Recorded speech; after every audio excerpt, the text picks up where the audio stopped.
당신은 지금 누구 때문에 화가 나 있습니까? 당신은 누구의 말 때문에 상처받고 있습니까?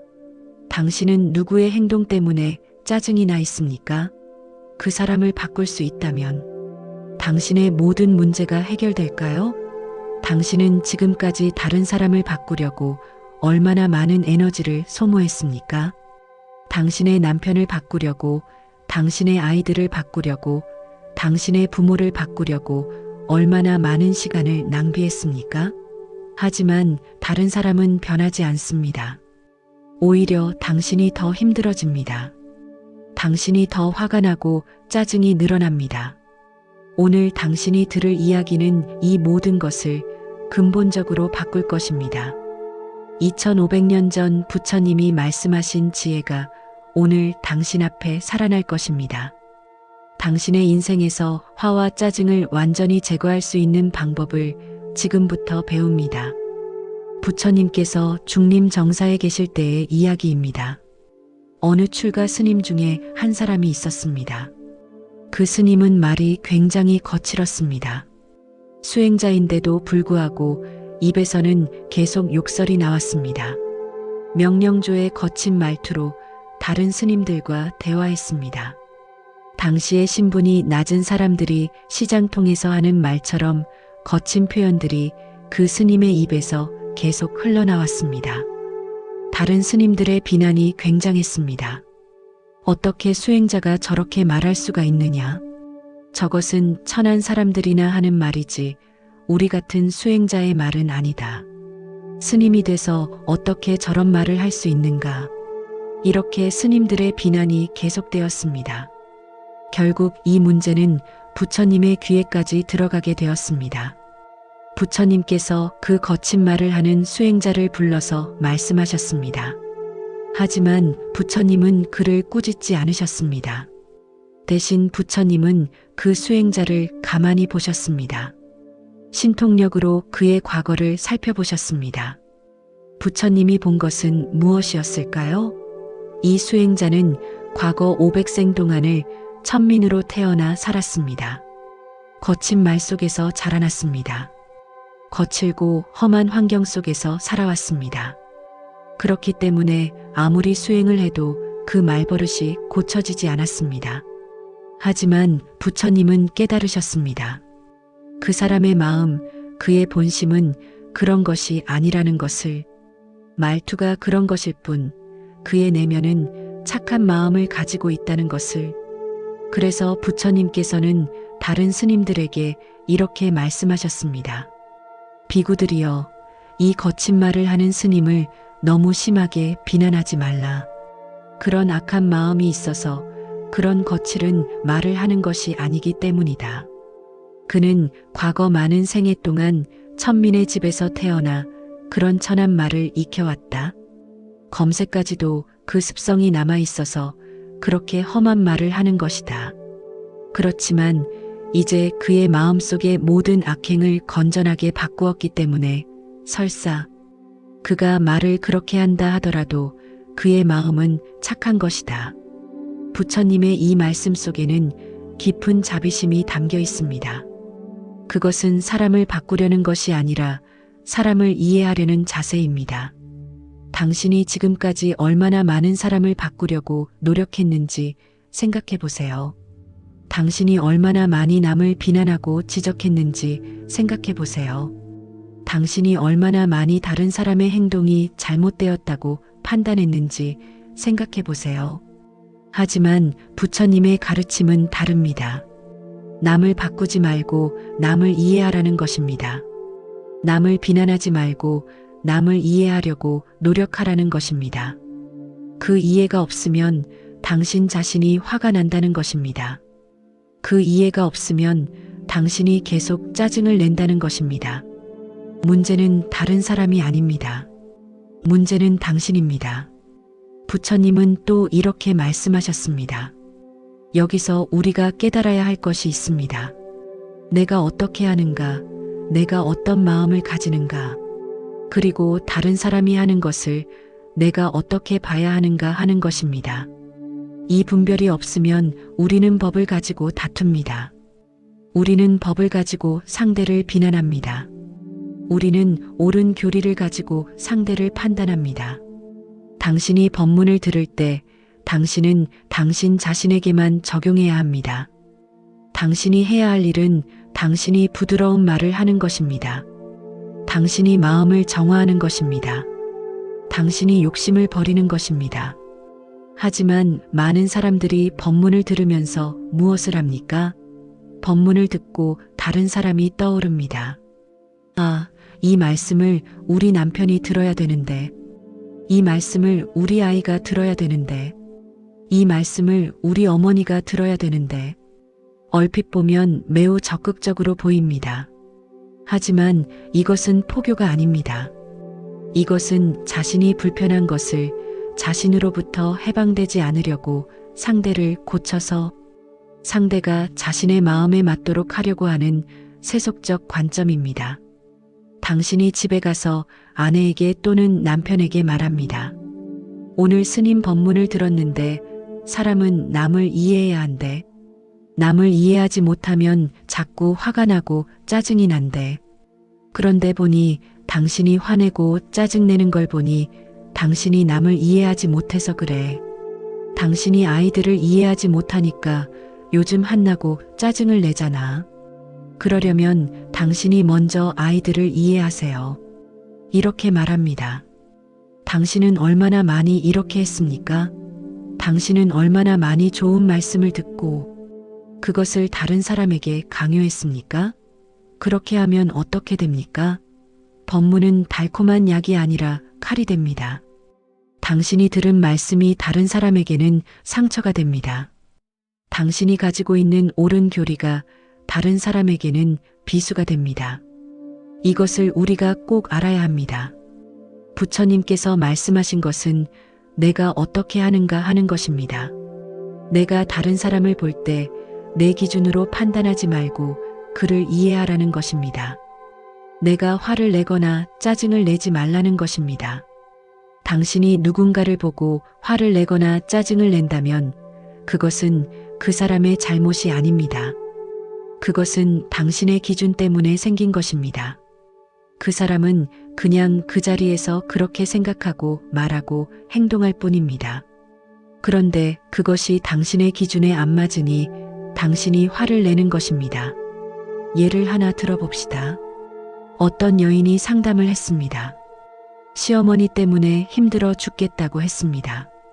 왜냐하면 시어머니의 잔소리가 많기 때문이라고 했습니다. 가끔 오시는데 음식에 대해서, 살림에 대해서 자꾸 잔소리를 하신다는 것입니다. 그냥 오셔서 밥을 드시고 쉬셨다가 가면 얼마나 좋겠냐고 했습니다. 그런데 오시면 음식이 어떠니, 반찬이 어떠니, 살림이 어떠니 하면서 자꾸 지적하신다는 것입니다. 이 여인의 마음을 이해합니다. 시어머니 때문에 고통받는 것이 맞는 것 같습니다. 하지만 그것이 진실일까요? 이 여인이 깨달아야 할 것이 있습니다. 시어머니가 살아있는 생명으로 생각되는가 하는 것입니다. 아니면 나의 편안함을 위해 움직여야 하는 물건으로 생각되는가 하는 것입니다. 이 여인의 입장에서 보면 시어머니가 와야 하고 밥을 먹고 가만히 있고 돈을 받고 가야 합니다. 내 마음대로 움직여야 하는 것입니다. 하지만 시어머니의 입장은 어떨까요? 시어머니는 아들을 키워냈습니다. 며느리의 살림이 어떻게 되고 있는지 자연스럽게 관심이 있을 것입니다. 며느리가 아들을 제대로 챙기고 있는지 궁금할 것입니다. 그러니 음식이 어떻고 반찬이 어떻고 하면서 물어보고 지도하는 것입니다. 그것은 잔소리가 아니라 관심이고 사랑입니다. 이 여인이 자신의 기준을 내려놓는다면 어떻게 될까요? 그 잔소리가 아니라 나에게 굉장히 유용한 정보가 될 것입니다. 나에게 배움이 될 것입니다. 시어머니가 주는 것들이 돈을 주고 배워야 할 것들입니다. 얼마나 자비로운 일입니까? 돈을 받지 않고 자신의 경험을 나눠주는 것입니다. 하지만 자신의 기준을 들고 있으면 어떻게 됩니까? 모든 것이 짜증이 되고 부담이 되고 비난으로 들립니다. 자신의 기준을 내려놓으면 내가 행복해집니다. 내게 기쁨이 생깁니다. 내게 배움이 생깁니다. 반대로 자신의 기준을 움켜쥐고 있으면 내가 피곤해지고 들리지가 않습니다. 잔소리처럼 들리고 미워지는 것입니다. 실제로 이런 깨달음을 얻은 분이 있습니다. 남들이 항상 당신은 못났다고 했습니다. 얼굴이 못났다고, 못생겼다고 했습니다. 특히 남편이 자주 그렇게 말했습니다. 이 여인이 그 말에 얼마나 상처를 입었는지 모릅니다. 그 상처로 인해 10년 이상을 고통 속에서 살았습니다. 하지만 부처님의 법을 따라 수행을 하면서 크게 깨달은 것입니다. 그 못난 것, 뚱뚱한 것이라는 말이 남편이 자신을 괴롭히려는 말이 아니라 그냥 남편의 표현 방식이라는 것입니다. 남편은 그렇게 애정을 표현하는 것이었습니다. 못난 게 귀엽다, 그 식의 표현이라는 걸 알게 된 것입니다. 그래서 이제 남편이 못난 게 좋다고 말하면 이 여인이 웃음으로 대응할 수 있게 되었습니다. 남편도 웃음으로 응합니다. 관계가 완전히 달라졌습니다. 전에는 남편의 말 때문에 싸움이 났습니다. 하지만 지금은 남편의 말 때문에 싸움이 나는 것이 아닙니다. 자신의 대응 때문입니다. 자신이 어떻게 받아들이느냐가 관계를 결정합니다. 말에 집착하지 않으면 그 말이 아무리 거칠어도 관계는 평온합니다. 오히려 그것이 재미있는 일이 되기도 합니다. 여기서 부처님께서 우리에게 말씀하시는 것은 이것입니다. 남을 보지 말고 나를 보라. 상대의 거친 말을 그를 이해하는 관점에서 봐야 한다는 것입니다. 그가 그렇게 말하는 이유가 있다는 것입니다. 그 이유는 그의 과거에 있을 수도 있고, 그의 성장 배경에 있을 수도 있고, 그의 성격에 있을 수도 있습니다. 하지만 분명한 것은 그가 그렇게 하는 것은 당신을 미워하기 때문이 아니라는 것입니다. 그냥 그것이 그의 방식이라는 것입니다. 그것을 이해하는 순간 당신의 화가 사라집니다. 당신의 짜증이 사라집니다. 부처님께서는 또 다른 예를 드셨습니다. 만약 거칠게 말하는 사람을 보고 다른 사람들이 비난한다면 비난하는 사람들이 문제를 일으키는 것입니다. 거칠게 말하는 사람 때문이 아닙니다. 그 사람의 거친 말은 그의 습관일 뿐입니다. 그런데 그것을 보고 시비심을 일으키는 것은 보는 사람입니다. 따라서 부처님께서는 이렇게 말씀하셨습니다. 그를 이해한다면 너희들의 비난의 심이 사라질 것이다. 그는 오랫동안 그렇게 살아왔기 때문에 그것이 이미 깊은 습이 되어 있다. 그의 마음에서 악의가 없었다 하더라도 그 습성은 말이 그렇게 나온다. 그것은 다만 말일 뿐이다. 그의 말에 매여서 듣지 마라. 사람들은 아무리 마음이 착해도 거칠게 말할 수 있습니다. 그 말이 이미 습관이 되어 있기 때문입니다. 그것을 말에만 집착해서 듣지 말라는 것입니다. 당신이 지금 화나고 있는 사람, 그 사람이 정말 당신을 미워합니까? 아니면 그 사람이 당신을 괴롭히려고 의도적으로 그러는 것입니까? 대부분의 경우 그렇지 않습니다. 그 사람은 자신이 할 수 있는 최선의 방식으로 표현하고 있을 뿐입니다. 그의 성장 과정에서, 그의 경험에서 배운 방식대로 표현하고 있을 뿐입니다. 그것을 이해하는 순간 당신은 자유로워집니다. 당신의 화가 풀립니다. 당신의 짜증이 사라집니다. 부처님께서는 또 중요한 가르침을 주셨습니다. 부처님의 가르침을 다른 사람에게 적용하지 말라는 것입니다. 부처님의 법은 오직 자신에게 적용해야 합니다. 당신이 어떻게 할 것인가에 적용해야 합니다. 당신이 어떤 마음을 가질 것인가에 적용해야 합니다. 당신이 어떻게 살아야 하는가에 적용해야 합니다. 남을 가르치는 것은 부처님의 가르침이 아닙니다. 남을 평가하는 것도 부처님의 가르침이 아닙니다. 남을 변화시키려는 것도 부처님의 가르침이 아닙니다. 오직 자신을 바꾸는 것이 부처님의 가르침입니다. 많은 사람들이 이 실수를 합니다. 좋은 법문을 들으면 그것을 다른 사람에게 전하려고 합니다. 다른 사람을 가르치려고 합니다. 남편을 깨우려고 합니다. 아이를 깨우려고 합니다. 부모를 깨우려고 합니다. 하지만 부처님께서는 그렇지 말라고 말씀하셨습니다. 왜냐하면 그렇게 하면 그 법이 도리어 갈등을 만들기 때문입니다.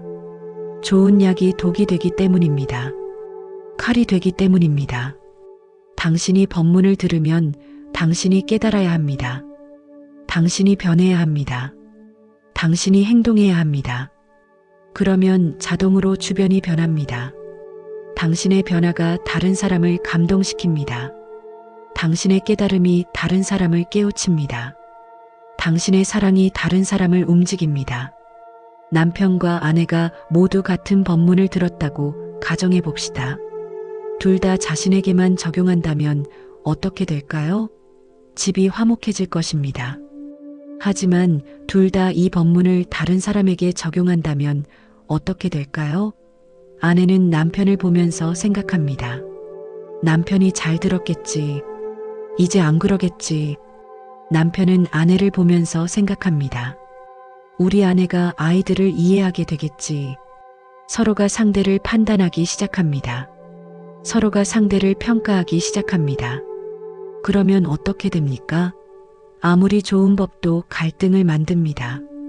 따라서 부처님의 가르침은 오직 자기 자신에게만 적용되어야 합니다. 이제 당신이 해야 할 일을 정리합시다. 당신이 화가 났을 때, 당신이 짜증이 났을 때, 당신이 상대방을 비난하고 싶을 때, 당신이 다른 사람을 고쳐주고 싶을 때, 당신이 해야 할 일은 다른 사람을 보는 것이 아닙니다. 당신 자신을 보는 것입니다. 내가 왜 화가 나는가? 내 기준이 무엇인가? 내가 왜 상대방에게 이것을 요구하는가? 상대방이 나의 기준대로 움직이지 않아서 내가 화내는 것은 아닌가? 이렇게 자신을 돌아봐야 합니다. 당신이 상대방을 이해하려고 노력할 때, 당신이 상대방의 입장에서 생각해 볼 때, 당신이 상대방의 과거를 생각해 볼 때, 당신이 상대방의 성장 배경을 생각해 볼 때, 당신의 화는 사라집니다. 당신의 짜증은 사라집니다. 당신의 판단은 사라집니다. 그 자리에 이해가 들어옵니다. 자비심이 들어옵니다. 용서가 들어옵니다. 사랑이 들어옵니다. 이것이 부처님께서 말씀하신 남을 보지 말고 나를 보라는 뜻입니다. 이것이 당신의 인생을 근본적으로 바꿀 수 있는 지혜입니다. 당신의 모든 고통의 근원은 다른 사람이 아닙니다. 당신의 기준입니다. 당신의 판단입니다. 당신의 집착입니다. 이것을 내려놓는 순간 당신은 완전히 자유로워집니다. 당신의 인생은 평온해집니다. 당신의 관계는 깊어집니다. 당신의 사랑은 커집니다. 부처님께서 말씀하신 이 지혜를 당신의 일상 속에서 실천해 보세요. 오늘부터 당신이 화날 때마다, 당신이 짜증날 때마다 다른 사람을 보지 말고 당신 자신을 보세요. 그 습관이 쌓일 때 당신의 인생은 완전히 달라져 있을 것입니다.